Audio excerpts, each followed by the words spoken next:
For once, Percy finally found something else he was good at besides water. As he sat down and concentrated on controlling the water, the steering wheel moved all by itself like an autopilot. Controlling Queen Anne's Revenge was like controlling a remote-controlled car, only with his mind. But now that they were out of danger, all Percy could think about was how much he missed Tyson and how worried he was about Grover. He also couldn't get over how badly he messed up on Cersei's island. He knew if it hadn't been for Annabeth, he'd be stuck as a rodent for who knows how long. He thought about what Cersei said when it happened. "You see, Percy, you've unlocked your true self." He still felt a change, not just because he felt a big desire for lettuce, but he felt scared the same way a tiny animal would feel. What really worried him was what if that feeling had always been there? Annabeth went below deck. Might say sailing didn't agree with her. Sometime after midnight, she came back out just as they were passing a volcano island on the horizon. "That's one of the forges of Hephaestus, where he makes his metal monsters," she said. "You mean like the bronze bulls?" Percy asked. "Yes," said Annabeth. As they kept going, minutes later, the island was out of sight and long gone. "So," Percy said, "about why you hate Cyclope so much, and about how exactly Thalia died. What happened?" "Well, I guess you do deserve to know," she said, finally. "On the night when Grover was escorting us to camp, we took some wrong turns, and we were tricked into a Cyclops' lair. It seems that Cyclops had a talent for imitating voices, kind of like how Tyson did on Luke's ship. The way that Cyclops talked in my dad's voice was just creepy. We barely got out alive, Percy, and I still have nightmares about it. It's really his fault. His trap gave all those other monsters who had been chasing us before time to catch up. That's really why Thalia didn't make it. If it hadn't been for that Cyclops, she'd still be alive today." Percy thought for a moment. He thought if he were Annabeth, would he still have the courage he had to go on this quest and face another Cyclops?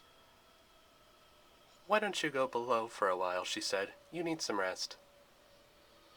And so he did. When he found a spot, he had another dream.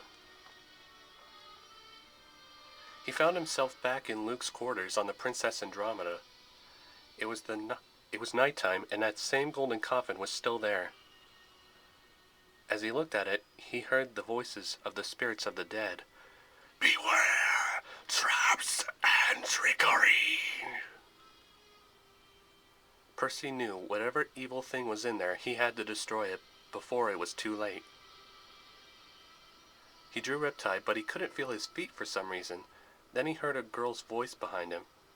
"Well, Seaweed Braid, are we going to do this or what?" He turned around to find that the girl wasn't Annabeth. Instead, it was another strange girl. She wore a punk-style outfit and had messy black hair and storming blue eyes, and seemed about Percy's age.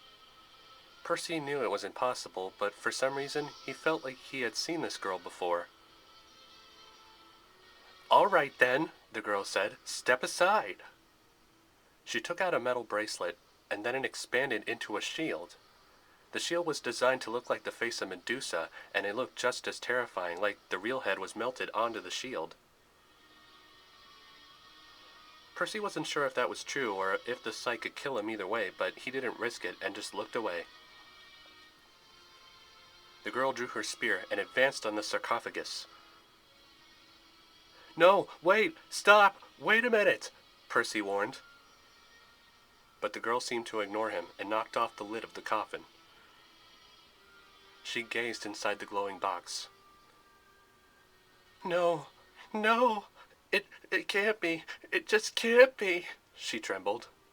From the depths of the ocean, Kronos' laugh could be heard so loudly the whole ship trembled. The girl screamed just as the room exploded with light. "No!" Then Percy woke up with Annabeth shaking him awake. "Percy, you're having a nightmare," she said. Percy wondered what exactly was it that the girl saw in the coffin. More than that, who was she? "Get up," said Annabeth. "We've reached land." They went back up to the open deck, and their jaws dropped. Up ahead was another island. Its shape looked kind of like a giant horse saddle sliced in half. It had healthy green hills and white beaches. There was a rope bridge that reached across the chasm. Percy's nautical senses confirmed it. 30 degrees, 31 minutes north, 75 degrees, 12 minutes west. They had reached the home of Polyhemus the Cyclops. Now, most people would imagine islands where monsters live, probably with sharp rocks and bones everywhere, but this island was not like that at all. There might as well have been a sign to warn people to stay away from it. With its healthy-looking beaches and trees, it looked kind of like something out of a postcard. That was probably the fleece's doing. Maybe if they took it away from the island, it would probably fade back into something less good-looking. Percy almost felt guilty of doing that, but he had no choice. Camp Half-Blood was losing time, and Tyson would have still been with him if it hadn't been for this quest. Then they saw live sheep running around. They looked peaceful enough, but these sheep were the size of hippos. Up on the top of the hill, something glowing gold hung on a tree branch. There it was, the golden fleece. "This doesn't look right," Percy said. "This looks just too easy. What do we do? Just hike up there and just take it? There's no monster guarding it or anything?" It seemed like he spoke too soon, because at that moment a smaller animal trotted out of the bushes. Then the sheep rushed over to it, and the animal was lost in a sea of wool and trampling hooves. When they all moved away, there was nothing left but clean white bones where the smaller animal had stood. "They're like piranhas," said Annabeth. "Piranhas with wool," Percy said. They knew there was no easy way to get the fleece without getting eaten alive. On top of that, they had to find Grover first, if they somehow got past the Sheep of Doom, that is. Percy was too nervous to say what he was secretly hoping, that if Tyson might still be alive.